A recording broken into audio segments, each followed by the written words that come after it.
Hello and welcome back to part 2 of my overview of video playback on the old and new generation NAS. Today we are continuing looking at the older generation that featured the J3455 processor and how it compares with the newer generation that arrives with the J4125 processor. Very similar, slightly different graphical embedding and certainly different handling of H.265, 8 and 10-bit media. But today we're going to carry on looking at video, and today we're looking at Video Station. We're going to be utilizing the Video Station application, and on our previous video we looked at Plex Media Server, and overall I'd say we found that the older generation with its version of Plex Media Server seemingly was slightly better in performance on the older generation than the new one. A lot of that is to do with the Plex application itself and the video drivers it utilizes.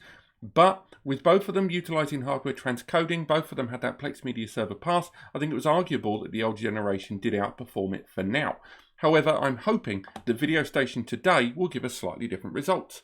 So as you can see, we've got the two screens set up here. On my left, I've got the 1019 and the 920 on screen here. Both devices are utilizing 4 gig of memory, and both of them have got all of the media for today's video inside an SSD volume. Both of them have got it there. They've both got an SSD volume with the data inside. There's a little bit more data on the one NAS than the other, but it's ultimately, as long as we use the same files, we should be absolutely fine.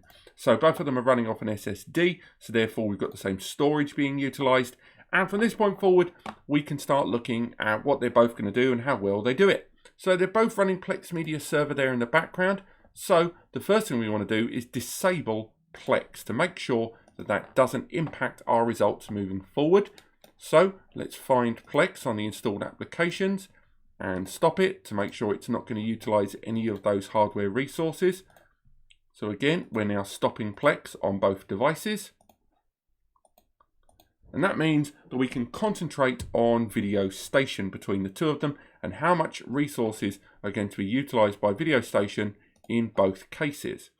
So the reason we're running the two screen setup is so that we can see all of the video being played back as well as seeing its impact on the system performance.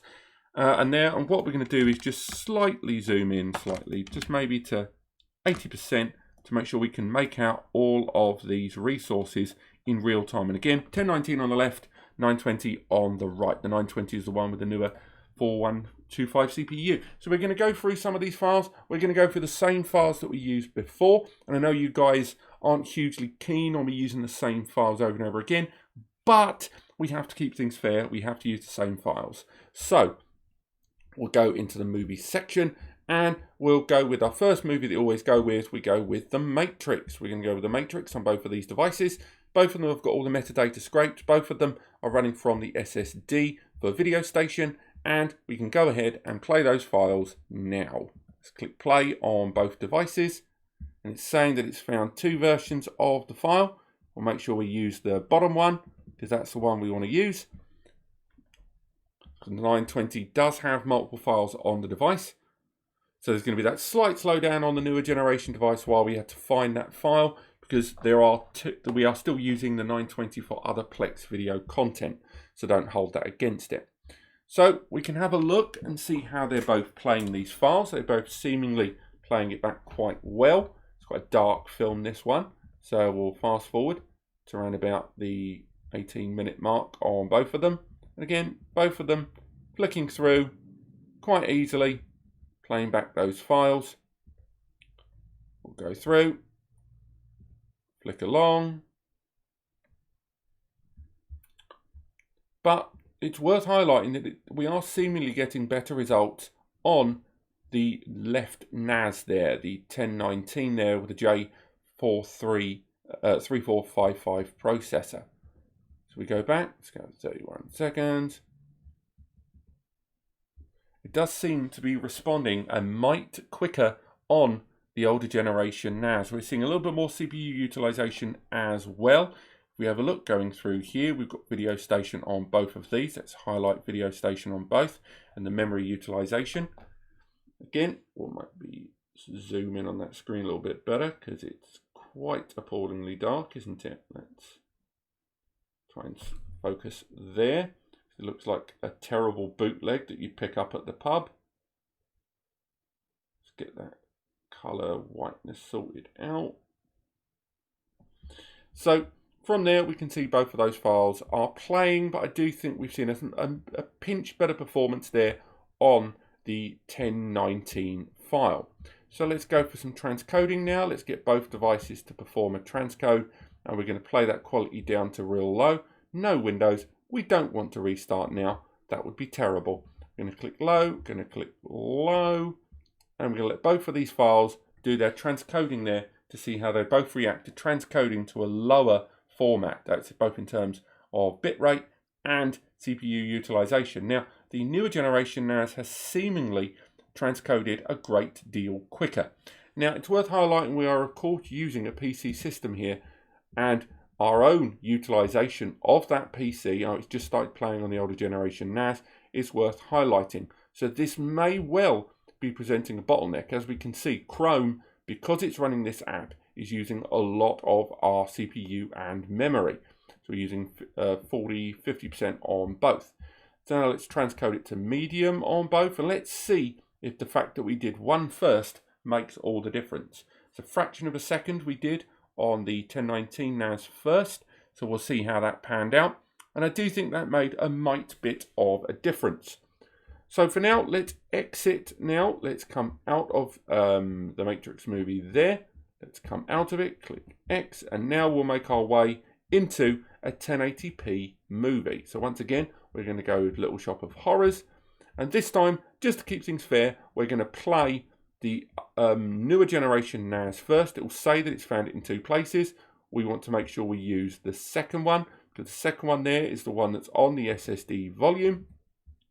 And it's going to play that. We'll click play. And that should be a little bit fairer between the two of them. And let's see the speed at which they both play. So I do think the fact that we had to select the file type in the newer generation device did seemingly add a bit of a delay there that we should factor into our previous results. But for now, let's fast forward. We're going to go to 10 minutes there. We're going to go to 8 minutes there. And again, unfortunate scene there when it actually does jump around. It's a bit unfortunate we picked that scene. Does make it look a lot worse than it is. We'll skip around. Just go around. See, it seems to be reacting a great deal better to this 1080p H.264 file than it seemingly was previously. So we'll skip around. And yep, it seems to be playing back this file pretty well. We're seeing lots of activity. So now let's go back into the transcoding portion of events, and we're going to transcode down to low. So we're going to go with it. This time we'll give the older NAS the head start. 1, 2, 3, go. And we'll see how they both fare with this. Remember, my system is still going to be taxiing this quite a lot, so that is always a factor to bear in mind. But I would say that both of them have done the job remarkably quickly, and with CPU resources not hugely being taxed there on the system overview of Video Station. So again, now we're going to upscale to medium, go. I'm going to see how long it takes both of them to do this while it does that transcode there. They're both seemingly getting ready for the transcode, and the newer generation device has seemingly got there first. So I think that's a good enough test there for our 1080p H.264 file. Now we want to make our way into some of those jellyfish tests. Now, once again, as discussed previously, the reason we are going with these tests is because we needed to find a way to have exactly the same files being utilized across all the different codecs. And ultimately, it makes it a great deal harder to run these tests to find one file that's the same length but in about 20 different file formats. So we have to bear that in mind. So let's list these by name. Let's go with we'll go there. We want to make sure we get these in a half decent order. So can we do it by timeline? No, we can't. We don't want to do timeline. We want to make sure these are all listed by name. But apparently that is not possible if we filter those. We want to go through there. No, we want to list it by title. And we'll get those listed there. Do you know what? We're just going to have to deal with it, aren't we? So the first file test we're going to run is a 3 megabit file there, 3 megabits per second HD 264. In theory, this should play like an absolute charm. It should be very straightforward, play straight away, and we'll see how they both deal with it. Now, bear in mind, this is where Plex was starting to have difficulties. I think the delay there is largely the same between the clicks. I wouldn't worry too much about the delay we've just seen there on screen. I think that's fairly manageable. So let's rewind it the tiniest bit and then commit that transcoding there. Let's go for low on that one, and we'll go for low on this one. So again, there's about a second or so delay flicking between them, but they're both seemingly performing this quite well. They're both maintaining the same kind of frames per second. There's same sort of lack of blur, but of course now we've gone down to something low. I think this is 480p. We would expect it to be kind of low like that, and Diskstation isn't humming over too much. If we now flick over to direct performance, so now we're going to move up. This time we're going to go for something heavier. We're going to go for the 3 megabit H.265 variant. So again, we're going to play that on both devices. We're going to give the older device the head start. 1, 2, 3, go. And H.265 is where we saw the problems previously, because the problems we saw last time with H.265 were within Plex and that video drive that we've discussed. This becomes less of a problem now, because in this utilization, where the Diskstation application has full access to that engine. And as you can see, whereas Plex was starting to have difficulty with this file type, let's pause it a second there, Diskstation is having an absolute whale of a time. And this is H.265 or HEVC. So now we're going to do some transcoding. Let's get that lined up. Let's play the file. Let's get the recording quality running. And we're going to go with low on both of them. So let's let the file transcode.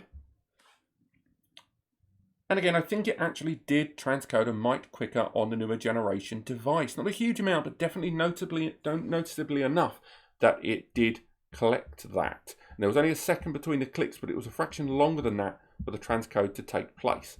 So finally, in this bracket, we will talk about the 10-bit version. So this is H.265 10-bit 3 megabit file. Once again, this time we're going to let the newer generation device have the advantage. 3, 2, 1, go. You'll be pleased to hear that these test files aren't, I've removed them from the hard drive array, so these are still all being pulled directly from the SSD. So it's removed any bottleneck there in terms of storage. But again, it does look like the newer generation device has outplayed it on Diskstation. Although we do seemingly have a few more bumps on the road in terms of memory utilization. It's getting a bit hungrier, this device, but that could be the other apps adding kind of a false foundation underneath those. So there you go, 10-bit files can be played back in Diskstation. Let's rewind there, and once again, let's get the playback sorted. Let's get the transcoding done. 3, 2, 1, down to low, down to low. It's about a second click difference between them. And that's about right for the transcoding there down to low. So now we've seen that the transcoding of those files is indeed possible. Let's move away from H.264, because we know these devices can play 264. If we're going to go for H.264, let's go real high and go for the 200 megabit 4K H.264. So let's go real heavy here. We're going to go for 200 megabits per second H.264 4K UHD. So we're going to go with it 1, 2, 3 there and there. So again, these are files that Plex just could not manage in our Plex Media Server video on either of these devices. This is where we saw true struggling between them. And on both of these devices, I'm pretty sure we are going to see them need to use more hardware resources to play back this file. Now, there was a click difference between them, of course, so you have to allow for that second delay once again, but they're both playing back this huge file. But we are still seeing buffering at approximately the same point. So regardless of which CPU inside your NAS, if it's one of these two, it looks like you're going to encounter that same staggering effect there where buffering just can't outdo the speed of playback. Now bear in mind, these files get progressively bigger as we go through them, but they're still all 30 seconds, with the largest file being 1.4 gigabytes in 30 seconds. That's a lot of data to work through. So now we want to concentrate on those 10-bit files. So now we're going to play each of the 10-bit files, and there are 5 different ones, and we're going to end this video on the 400 megabit 4K UHD H.265 10-bit file, otherwise known as the nightmare file. So we've already played one of the 10 bits, so let's go straight into the 10-bit bracket. We're going to go for 10-bit H.265 1080p file. Let's go. Let's play both those files and see how our system reacts and run those through. And again, we're starting to see those spikes on the network bandwidth, but as you see, both of them natively can play that 10-bit. That's very, very important because so many of you are getting Plex performance and native performance mixed up. Remember, on those Plex videos, it was Plex transcoding. It was a Plex pass, and it had the CPU encoder set to make my CPU hurt. It was set on both of those devices with similar results. But we're seeing playback of those 10-bit files here, which is always good to see. Next, let's move up to the 30 megabit H.265. So down there, H.265, but we don't seemingly have 30 megabit in 10-bit. So we're just going to ignore those and go straight up even further into the next bracket of H.265 10-bit, which is 120 megabit 4K. So let's go for there. We're going to go for that. Make sure we've got it lined up on the other ones. 120 megabytes per second, 4K UHD H.265. Wallop. We'll play them old generation 1 second or just under first. Let's see how these systems play back these rather large files, and these are hard-going files indeed. So we are seeing some fantastic results here overall. So fast forwarding, we can have a look there. We can flick between them and see how they're doing it, how they're performing there. And what's really interesting is when you look at the system resources being utilized during this test. Oh, it just ran out there. The system resources during this test have not been crazy. So now we're going to move up to 200 megabit 4K H.265 10-bit, and we'll let the newer generation go first this time. 1, 2, 3, go. Less than a second between them. Let's see how they both react to this. And again, we're seeing the memory take the tiniest jumps, but we're still seeing, quite frankly, insane performance from this NAS in Video Station, which is only further underlining this business of that video, decoding, encoding there. Oh, we've got to log back into our NAS there. The performance difference there in the background. Let's leave that running while we go into that. But both of them seemingly playing back this file beautifully and with incredible ease. Let's go back into it there. So while that carries on, let's get our performance monitor back on screen. Again, because we don't want to have any interruptions here, we want to make sure everything we're doing right now is monitored as much as possible. It has now removed the history, unfortunately. So let's play fair. Let's remove resource monitor, reload it. And that should have deleted the history once again. So let's bring it up there, so at least then it's a bit fairer. So now we've gone for the 200. Let's go for the 400 megabit 10-bit file. Let's end on this, because right now both of these devices are performing admirably well. And let's see if either one of them can deal with the nightmare file that is 400 megabits per second, 4K UHD H.265 10-bit. 3, 2, 1, go. This is going to be the perfect storm to see how both of these devices play the nightmare file. They're both seemingly thinking about it. Both of them, we're seeing that CPU and memory leap up there. I think we saw a little bit of pixelation there, the newer generation unit. They're both kind of showing an odd bit of pixelation there. I don't think either one of them is going to be playing this file in its native form. Let's let it play through all the way to the end. Get rid of the volume there. Let it play all the way through. And what we're going to do is then re-watch this, see what it has transcoded it down to, because it definitely has. And then we're going to switch both of them down to the lowest format. So once again, let's play that file again. There might be a little bit of buffering already pre-done there in the background because we've already literally just played that file. So we're going to let Video Station play that file, and then we're going to make our way in and transcode that file. So it has lowered it down. For some reason, I still can't access the options there. Let's zoom out. Let's stop for a sec. Let's rewind that up. Rewind that up. Make sure this is as fair test as possible. And open them up. Open them up. Playback quality. Playback quality. Low and low. Let's see if the system can conduct this transcode. And this will be the last part of the video. I hope you guys have enjoyed this. I am trying to compare the old and newer generation NAS as much as possible, but I know video playback, particularly for this device, is very much an important subject for you guys. I hope you've enjoyed this. Sorry I had to break these two videos down into two parts. There was just too much to go through, and I think putting it in one video would be a bit wasteful with regards to what you're going to be able to take in. It's a bit much. But thank you so much for watching. I hope you guys have enjoyed this video and found it helpful. Do check out the NASCompare article in the description.